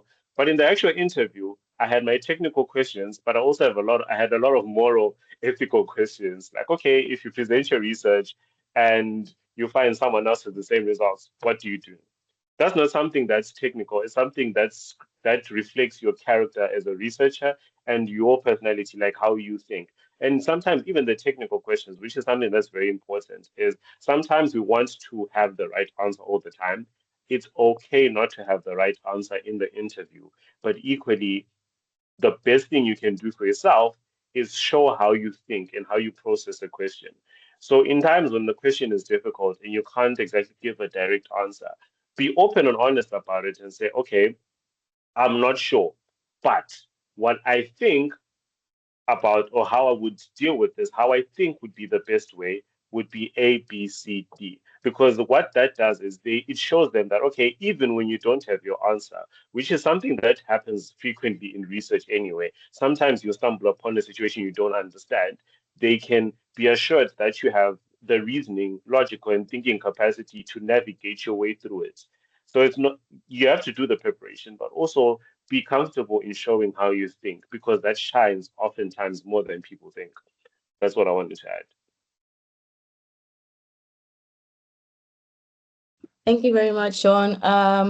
We want to touch on CVs and recommendation letters. So I'll start with Aban. How should we go about securing our recommendation letters for those who haven't already?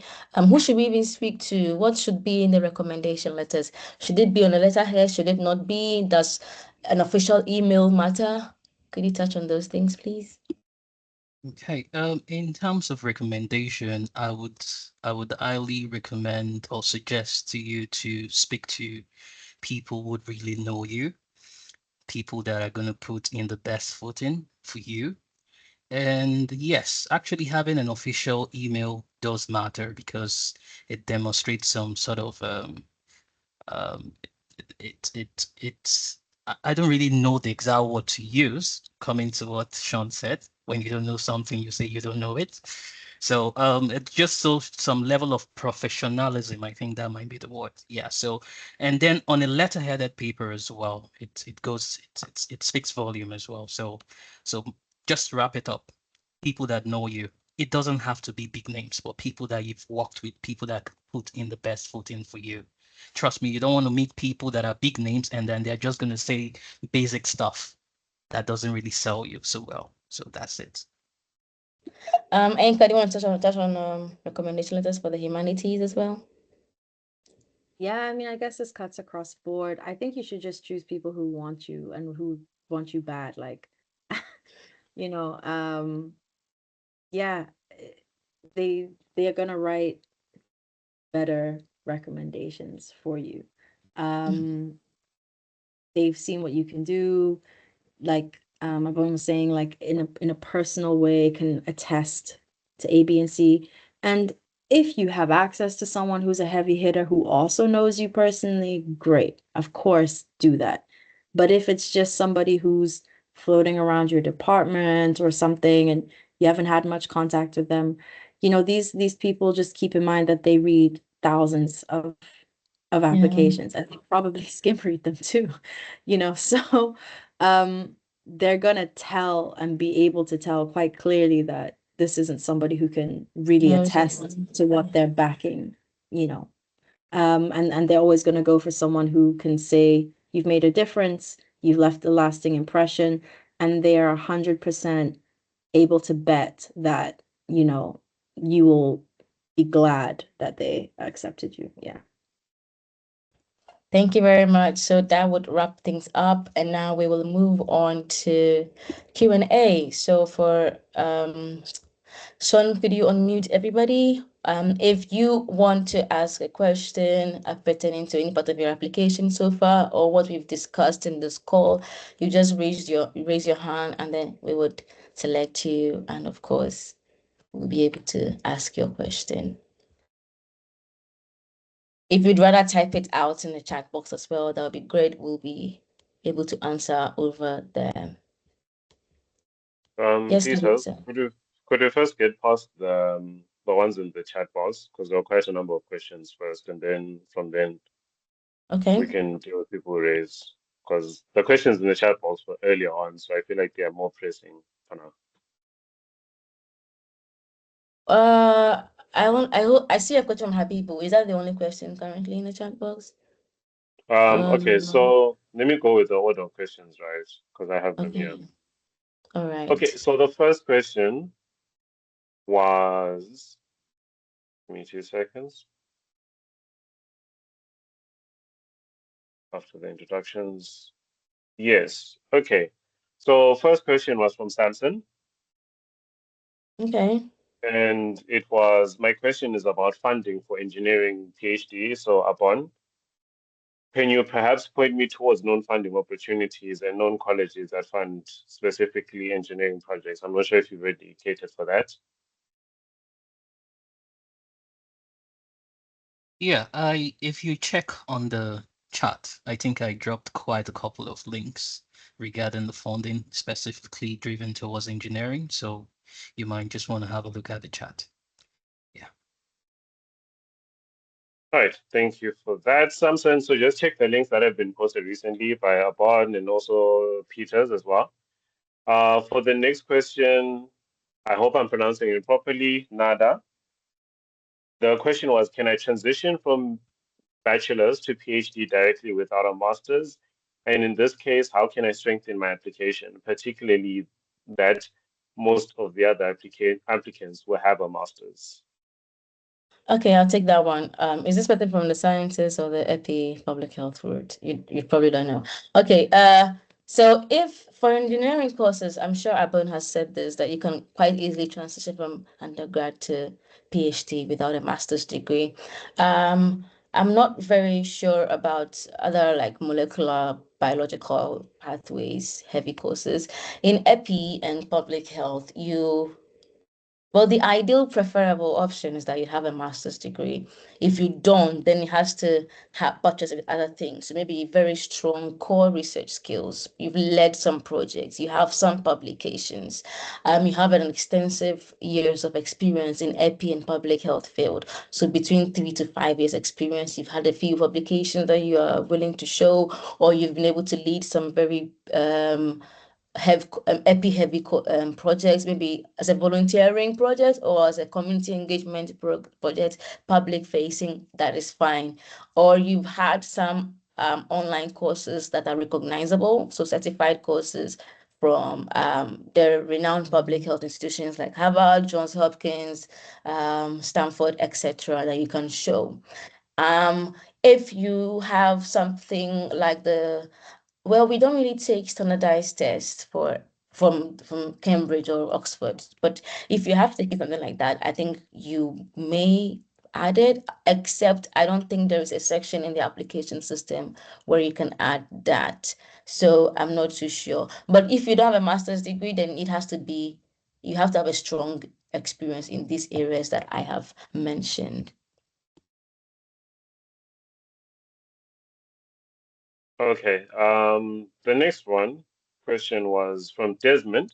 I currently chanced on an advertised PhD project. As I sent an email to the supervisor, he replied back and asked me to send him a one-page proposal. But I'm a bit confused because I feel the background and methodology has already been published online. So I want to know, how do I go about this? Who wants to take this question? Okay, it's fine. I'll take it. So Jasmine, just to quickly answer you, so that is quite a peculiar scenario, especially for a pre-advertised project. But in my knowledge and experience so far, what I kind of have gathered is most of the times pre-advertised projects are very general in because the fact that they are comfortable publicizing it is because there's no spotting or stealing of the idea, because it's a very broad, encompassing topic, and even the project can be broad. So I would think and assume, my safe assumption would be what the supervisor is looking for is your particular understanding, not only of the project, but equally which parts are attuned or which parts that are attractive to you, and how you can then use their methodologies or their methods to kind of achieve or research or explore the topics within their proposal, within their pre-advertised project, and how you can meet those different aspects that you want to research. So I think it's just adding a bit more like do the research. It's basically prompting you to understand the project and try and break it down and see what parts of it are you particularly interested in. Because ideally, in a pre-advertised project, it's all encompassing. And even in the research group, you have multiple people that are feeding into the project, but they are individually looking at it from different aspects, from different approaches, and they're trying to answer a similar question, but the answer just builds up to an ultimate overboard governing, which is the topic that has been pre-advertised. So yeah, I think that's probably the best way to go about it. In that one-page proposal, do your own research, understand the topic, what they are looking for, and equally start to then don't replicate what's already been shown through the pre-advertised. Now it's about what you want, like where you want to attack it from and approach it from. Yes. Next question. I Yeah. think he had a follow-up question about he's doing an MPhil in humanities and tech, but he wants to do a DPhil in primary healthcare sciences. It depends on what the focus of your DPhil is. Is he looking at social determinants of health? Are you looking at accessibility for patients from marginalized groups or patients with a particular unmet need and underserved communities, and you want to look at their access to healthcare, maybe in the UK or of course in the global north? I mean, it depends on exactly what the focus of your DPhil is. Then you can craft a proposal that merges both your background in humanities and tech with, of course, the primary healthcare DPhil. So you don't have to think around the exact topic you're looking for and how it fits within your background. Please carry on, Sean. Yeah. So that's that. The next question, which I think I can give it to you, Peter. So I feel like you can answer this one because it's Yeah. I think I'm antibiotics, infectious, because yeah, it's a very heavy, a lot of science questions, at least at the start. So the question is, my DPhil in molecular cell biology in health and disease already has a proposed research project, understanding and preventing the spread of antibiotic resistance within the microbiome. However, I'm having some challenges crafting a compelling statement of purpose in 500 words. How can I go about this, and what makes a statement of purpose stand out? Were you asked to write a statement of purpose or a proposal? Chika, can you unmute Chika for me, please? And is it like you've already written the proposal and now you want to work on the statement of purpose, or the statement of purpose is enough for you and you don't need to write a proposal? Chika, you can unmute your mic.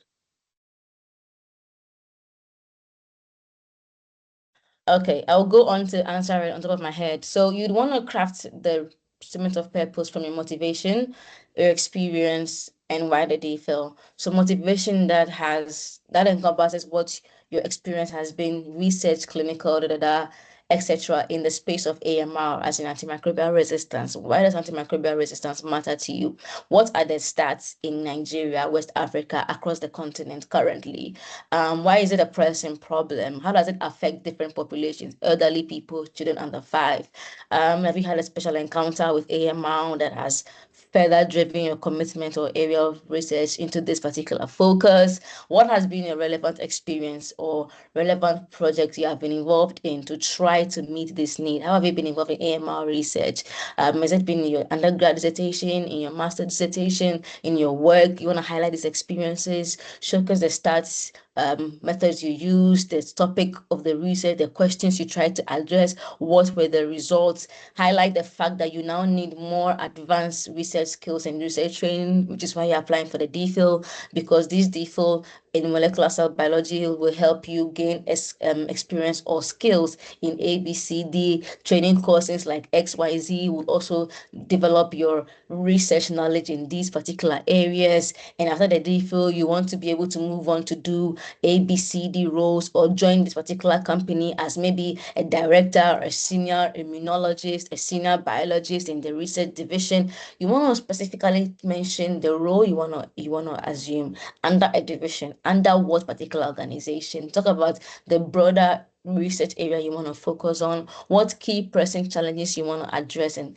Africa, globally, etc. And then you end it with that. You can add a step to say why you want to apply to this particular department as well. Just have one or two sentences about why this department is the best. It could be the research, it could be the lab, it could be the funding, it could be the data access. Touch on all of this and you'll be good. All right, you can move on now. Yeah, thank you for that. So the next question is from Habibu. I hope I'm pronouncing it right, guys. I'm trying. For someone interested in doing a DPhil in health economics and policy, is it possible to have different supervisors coming from different schools, i.e., School of Population Health and Blacknick School? Actually, you can even have supervisors from different universities entirely, to be honest. So it doesn't really impact your study. You just have to sort of showcase the reason why you need someone from blood funding. Just tell them the focus of the research and why this person is the best fit supervisor for you. If you're not very sure, you can request for a meeting with the course director. So I think you can either email Hubert or Iona Millwood under Population Health and ask them about the structure for supervision and if they have ever had a supervisor from the blood funding school. And then they'll give you the go ahead and then you can apply with those supervisors' names in your essay. Yeah. Okay, and the final question from the chat box before the hands were raised, and then we'll go back to chat box. For the applicants who do not have strong grades, what advice can you give to strengthen our application? Check the GRE, question mark, though it is not a requirement for the application, published before, question mark. I think one of you three can take it. I'm not sure what the background is. I'm assuming health because it's from Habibu, but either way, I think you could help for everyone kind of. How do you navigate not having the strongest grades? Enka, do you want to take this question? Yes, I can, but can you just repeat it again? I'm not seeing it so clearly in the chat. For applicants who do not have strong grades, what advice can you give to strengthen our application? Okay, sure. I think the grades, I will be very blunt. The grades do matter. I think that we all know that the grades matter. What can you do to strengthen your application? I think that's work experience that comes into play, and probably incredibly strong recommendations. So if you can contextualize also what happened with your grades, how you've dealt with that, and been able to apply yourself since, and you have recommendations that can maybe you can speak to the people who you're talking to and say, look, I need you to kind of clarify this for me. Give some context for me so you're not eating up so much word count that way. but you're letting your full application be like a booster to addressing that, and then quickly turning around and saying, however, they've done this, this, this, and they can get you, I think, an in through that.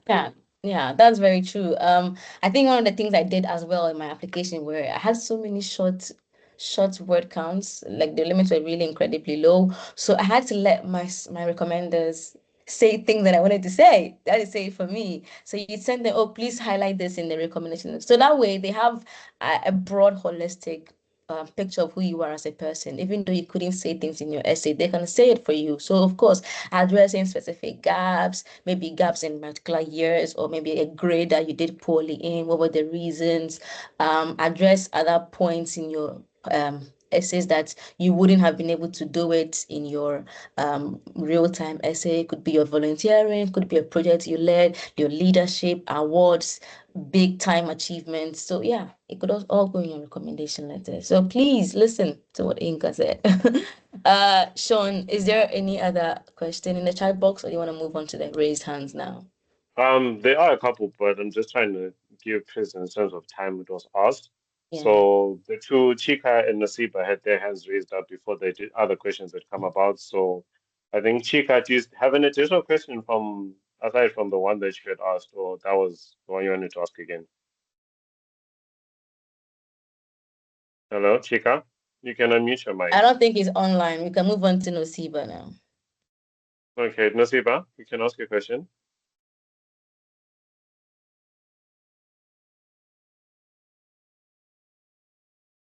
I'm not sure I can hear you. Hello, Nasiba, I can't hear you.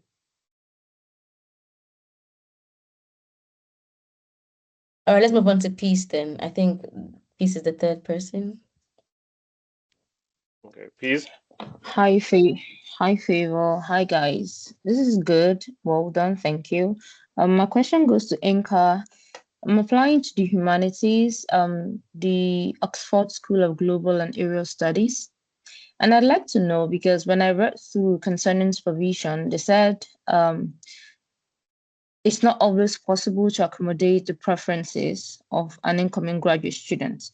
Does that mean then that I don't have to first reach out to supervisor, a potential supervisor? Or can I just do an open application and then get allocated a supervisor? Or is it absolutely necessary to first contact a supervisor? Yeah, thank you. And I hope to see you soon. I hope the application goes well. I think that I would always recommend going the supervisory route, just because it's very important that somebody backs you in the department. And I've been, I guess some context I should say is that I was the humanities divisional representative 2 years ago. So I actually sat in on some of the funding meetings around these issues. And I've also worked for the graduate admissions department. So work experience wise, I have maybe different lens on this.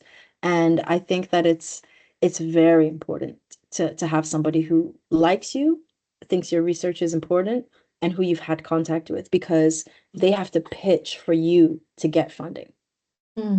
Funding is competitive.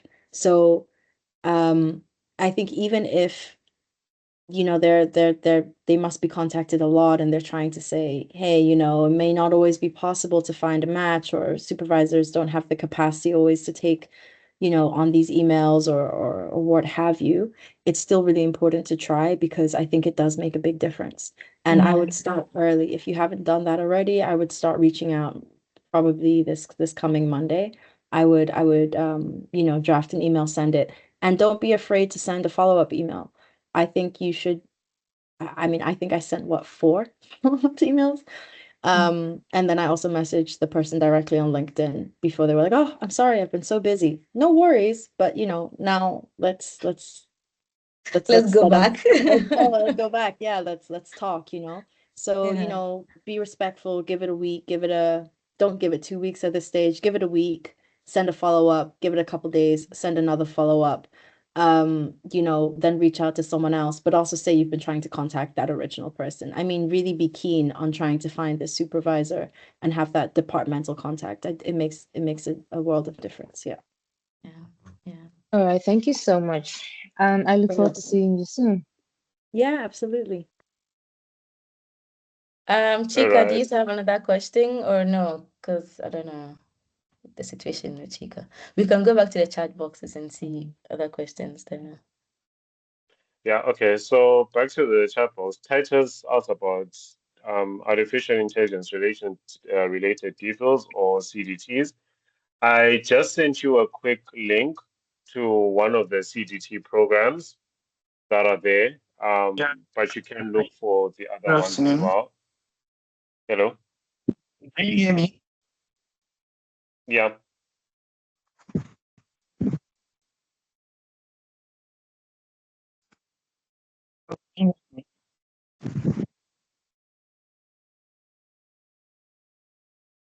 Okay. Yeah. Sorry about that, guys. So yeah. So Chika. Hello. Wait. Okay, Chika. Wait. Can I? Yes, we can hear you. Hello. Do you have an additional question?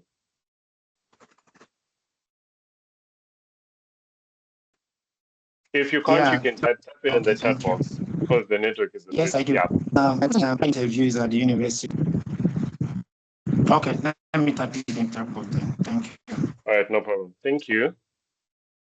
So yeah, for Titus, I sent a link to one of the CDT programs for AI. There's also the DPhil in computer science, which is not really specific to AI, but you can go into AI within that DPhil. So you can look up those specific too. I don't have specialist knowledge on the AI CDT and DPhils, but I can connect you to someone if you reach out on LinkedIn. I do know someone who's doing an AI related DPhil. So very open to linking you and connecting you with that. Next question is from Peter. For environmental studies, which college is the best, and why does the college really matter? Because I'm thinking Oxford is a university with all the faculties in one place. I'm literally typing my answers to him as we speak. Once you go on the course you're looking for, like I showed you earlier, tap on the course, you move to the college preferences tab. It will show you all of the colleges available. You will look through the colleges. And you're saying, why does college really matter? We just said about a few minutes ago, because of funding, because of central, because of conferences and travel sponsorship, because of hardship funds, because of location, the resources, the student community life. So you would want to have that. That's like a separate community from your department or faculty. So college really does matter. How to select a college, go to your course, move to the college preference tab. You see all the colleges that your course is accepting for, and then you can do your search from there and choose one from those lists. So I hope that addresses your question, Peter. Thanks. All right, no problem. Quickly, in the interest of time, Peter, could you be checking the answers in the questions in the chat box and Yeah, answering I'm those? answering. Yeah. Perfect. Calvin, kindly unmute your mic, ask your question. Go ahead.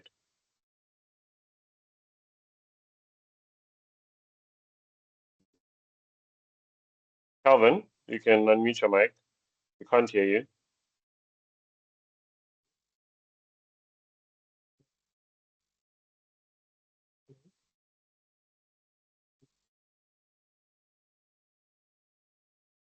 Okay, Calvin. Not sure if it's a network issue, but I think I'll just proceed to Nada. Kindly unmute your mic and ask your question.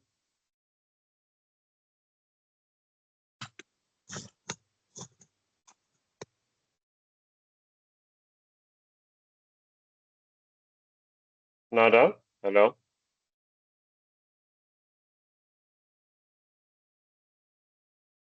Yes, is my voice clear? Yes, very clear. Ask your question. Thank you.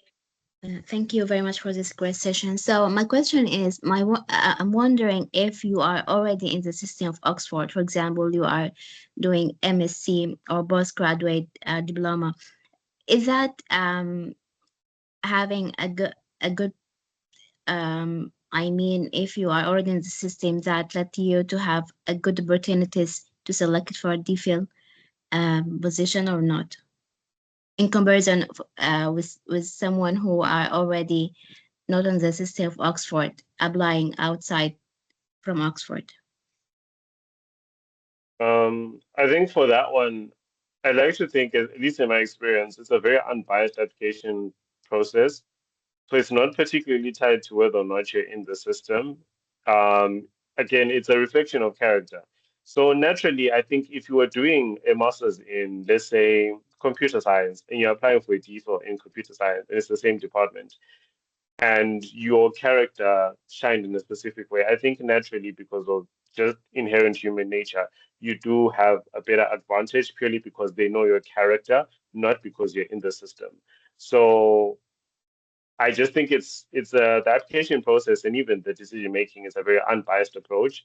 It's more so just about your grades, your personality, your ambition, and how that whole story interconnects. Because you can be in the system and not necessarily shine characteristically, or your personality is not well known, and you could be applying to a different department of which no one has any prior knowledge of you in that case. So yeah, try not to think too much about, oh, I'm in a better position because I'm in the system. Just try and look at how to make your application the strongest regardless. Yeah. And Thank then you. Landiani. Hi, so thank you very much for the insightful session. My question is specifically on the statement of purpose. So, for instance, I know like for some departments, you have to apply for what do you call it, an already advertised project for a DPhil project. And how do you go about it, considering that you have a specific project that you have to write about, and then you also have to apply it under the specific DPhil program that you're applying for. So, for instance, DPhil in population health sciences, but then there is also another project that you're applying for. So, for the statement of purpose, do you really write more about the project that you're applying for specifically, or to the entire program itself? And also, how do you go about if you have like two different projects that you can apply and you've already made contact to the potential supervisors and they've already given you a heads up, like you can go and submit your application? How do you write the statement of purpose in this case? And then the other question was on the I think I've seen a lot of requirements under the different programs themselves that they want a 2-1 degree. And in my country, we use average. So I'm really like, what's the average if you do the 2-1, if you convert it to the average side? Thank you. Okay, anyone wants to take that before? No? Okay, great. Yeah, let me take that. So number one, about her 2 DPhil programs and if she can apply to both. Is that a question? Yes, you can apply to both DPhil programs. So far as both DPhil programs, you have supervisors for both programs and they're willing to support your application. And you've, of course, you're able to pay for both application fees for both programs. That is entirely possible. Number two, I can't use this average, cumulative weighted averages. So a 2-1 is basically a first class degree. So per your country standard, did you get a first class degree or no? I'm not sure that Oxford uses any like a conversion system like the way the America does, but you just need to submit your transcript. They will do an internal evaluation of your grades and see if you meet the point, the cut. So you don't have to do the calculations on your own per your country standards, per your own grading system. You can apply for the course with your grades, and then Oxford will do its own internal evaluation.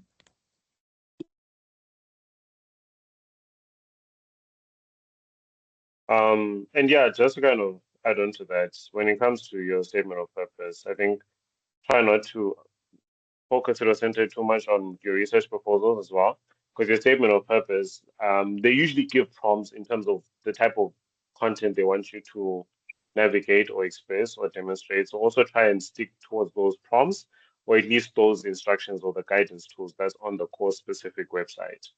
I hope that answered your question, Rani. Thank you very much. Thank you. Okay, no problem. Next we have Joyce.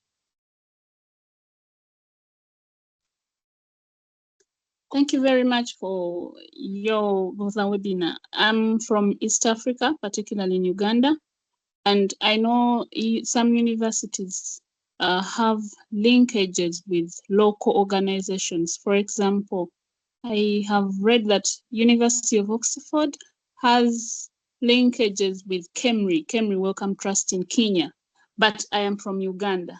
And I was looking for ways of how do I go through that to perhaps navigate the system. Does it even give me an advantage if I use the local linkages that are already available?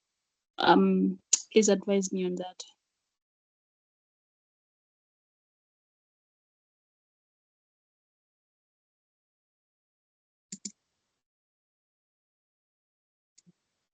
Can anyone take Sorry. this question, Aban? Upon?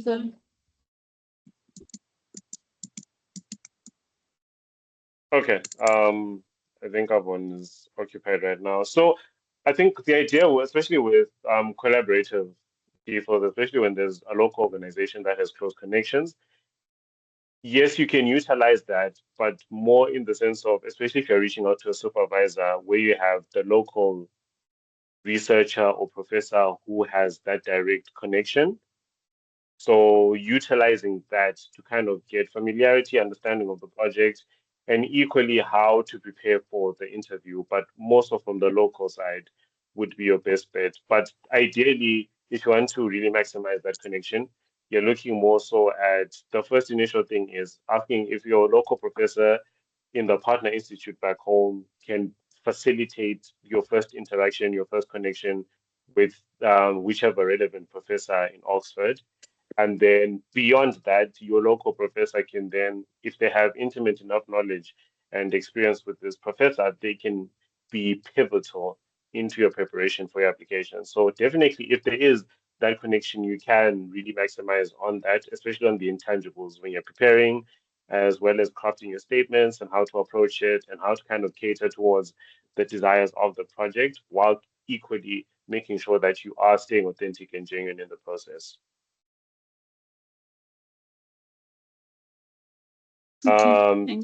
Desmond, I think I'll go for you. Calvin, I'm not too sure if your hand is still up from previously.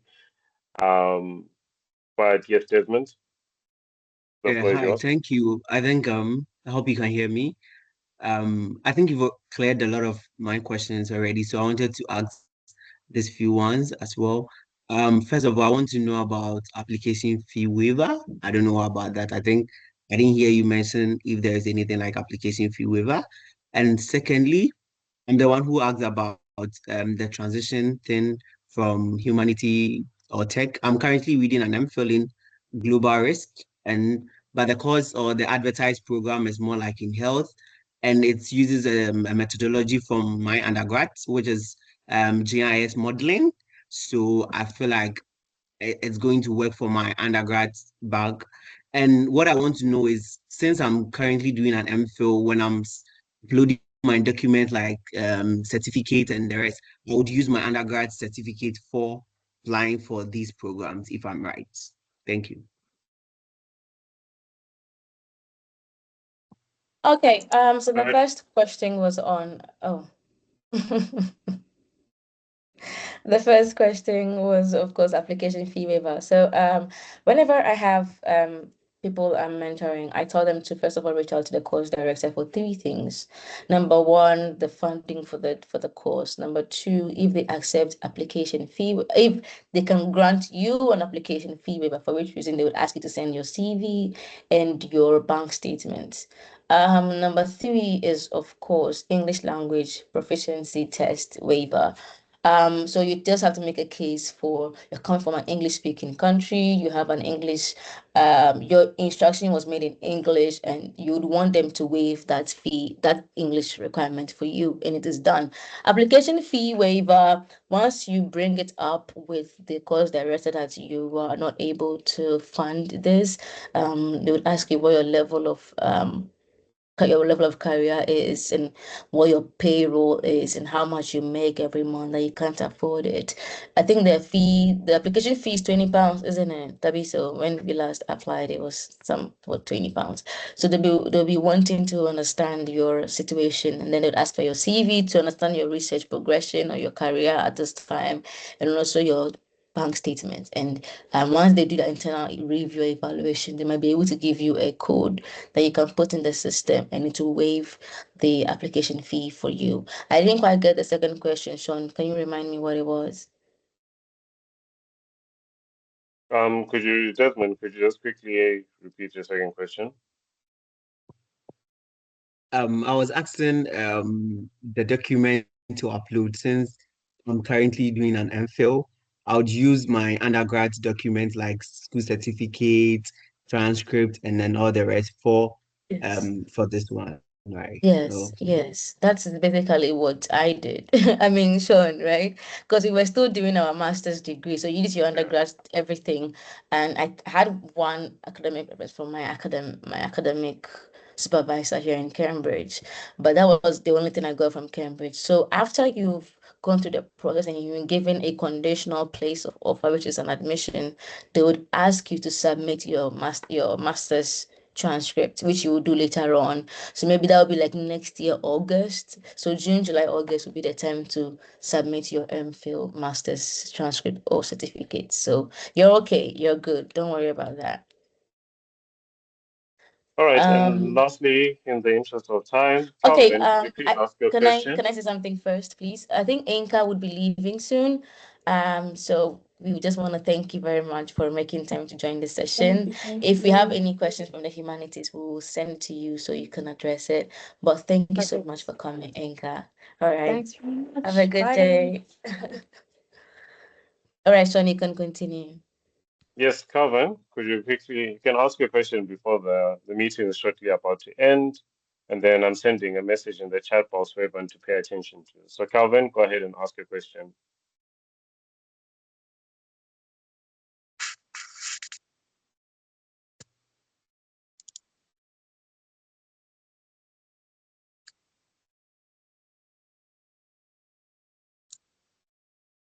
Calvin, we can't hear you.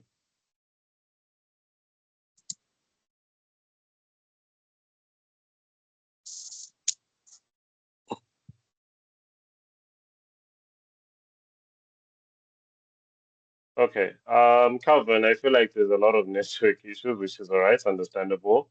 So I think I'll pass back to Favor to kind of conclude before the meeting actually closes in like the minutes that we have left. But I sent a message, reach out on LinkedIn if you still have additional questions. Oh, thank you, Sean. That was really nice of you. And of course, my name is the same everywhere. Fiba Peters, Sean, you can reach out to Anchor, you can reach out to Abon on LinkedIn. We'll be happy to address some questions that you may have. I'd like to thank you very much for staying for 2 hours with us on this session and for listening to us. So just a few more things that you would like to know. If there are any things with like a gap within your transcript or in your experience, please state it. You're somebody from first generational background, low socioeconomic background, please state it. You have a big achievement, won awards, have a publication, you have a volunteering, community engagement projects you had, please state it. They would only evaluate you on what information you give them. They will not pay attention to ambiguous statements. They cannot measure you on what they don't know. So please make sure you put all relevant information out there. If it's a scholarship with a focus area, highlight your experience in that focus area. Be clear, make sure you ensure your word is full of brevity. So be brief and succinct, go straight to the point. Your proposal is 3 to 4 pages. Highlight the problem of the research, your impact, your input, your statistical methods. Your recommendation letter should talk about your academic achievements, the courses you've taken, what you did in the department as a student, and why they believe you are the right fit for the DPhil, and just any more things they want to say to pitch you to the department. Your CV has to, of course, have the structure I was saying earlier. Don't add reference section to your CV because you submit reference letters, so that section can be removed and replaced with something more important. It should have your education, work experience, research publication, conferences attended, leadership experience, volunteering experience, and skill sets you would want them to know. Your CV should not exceed 2 pages. It should be 2 pages and should be minimalistic. Black ink on a white background. Oxford is very precise about that. So yeah, just to make sure you give them a whole picture about who you are. Be very authentic, be true to yourself as a person, because that goes a long way. Don't just tell them what you want, what you think they want to hear. Tell them who you are and why you're the best fit for the program. So those are my final words. Thank you very much, guys. Sean, Aben, is there anything you'd want to add? If not, we'll just move on to the end of the meeting. Yeah, just reach out on LinkedIn for any additional questions. And for those that we didn't manage to answer during the time frame, apologies. I will be staying on to see the unanswered questions and try my best, but please do send the questions, the follow-ups on LinkedIn, and we'll be very open and willing to answer those questions. But thank you for everyone who spent 2 hours with us. You know, it was very nice. It was long, but we made it. So thank you, everyone. All right, sure. Bye, everybody.